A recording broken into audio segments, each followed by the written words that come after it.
আসসালামু আলাইকুম everyone, welcome to Bangla tasty kitchen. আজকে আমি আলু দিয়ে খুবই মজাদার একটি স্ন্যাক্স তৈরি করে দেখাবো। আজ তৈরি করছি আমি পটেটো ফিঙ্গার্স। অল্প কিছু উপকরণে এই মজাদার স্ন্যাক্সটি তৈরি করে নেওয়া যাবে খুবই সহজে। বিকেলে চায়ের সঙ্গে এই সকল স্ন্যাক্স খেতে কিন্তু দারুণ লাগে।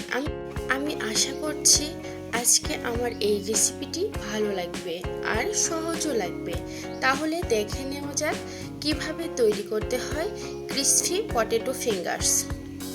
পটেটো ফিঙ্গার্স তৈরি করতে লাগবে সেদ্ধ করা আলু। আমি এখানে 4-5টা আলু নিয়ে সেদ্ধ করে নিয়েছি। আলুগুলো আমি ম্যাশ করে নিচ্ছি। আপনারা চাইলে গ্রেটারেও গ্রেট করে নিতে পারেন। আলুগুলো আমি হাতেই মেখে নিচ্ছি। দেখুন, আলুগুলো ম্যাশ করা হয়ে গিয়েছে। এবারে এই গ্রেট করা আলুতে আমি দিয়ে দিচ্ছি 3 চামচ কর্নফ্লাওয়ার। 3 চামচ কর্নফ্লাওয়ার, এর বেশিও দিতে পারেন, বেশি দিলে আর ভালো। হাফ চামচ লবণ। লবণটা আপনাদের স্বাদ অনুযায়ী দিবেন। এরপর দিয়ে দিচ্ছি লাল মরিচের গুঁড়া 1 চামচ ও গোলমরিচের গুঁড়া হাফ চামচের একটু কম। এবার সবগুলো উপকরণ মেখে নেব। মেখে নিয়ে একটা সুন্দর ড্রো তৈরি করে নেব। দেখুন, আমার ড্রো বানানো হয়ে গিয়েছে।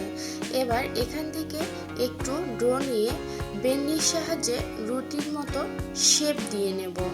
এরপর স্কোয়ার করে কেটে নেব। একদম রুটির মতো পাতলা করব না। একদম রুটির মতো পাতলা করলে তেলে দিলে এটা ভেঙে যেতে পারে। একটু মোটা সাইজ করে নেব।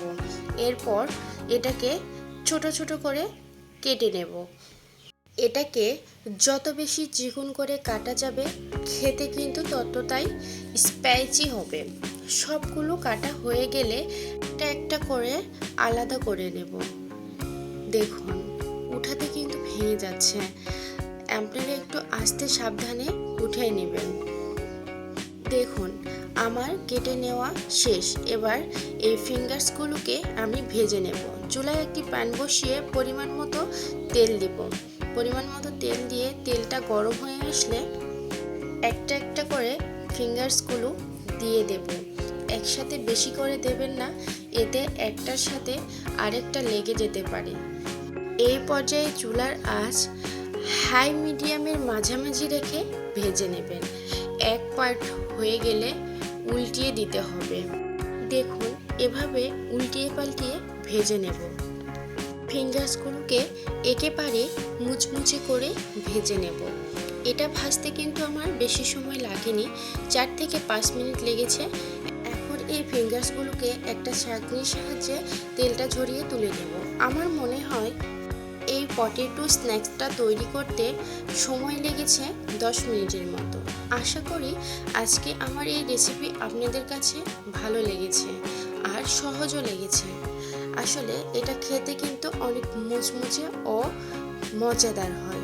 এটা সসের সাথে পরিবেশন করলে কিন্তু খুব সুন্দর হয়। বিকেলে চায়ের সাথে যদি এরকম স্ন্যাক্স না থাকে তাহলে কি হয় বলেন তো?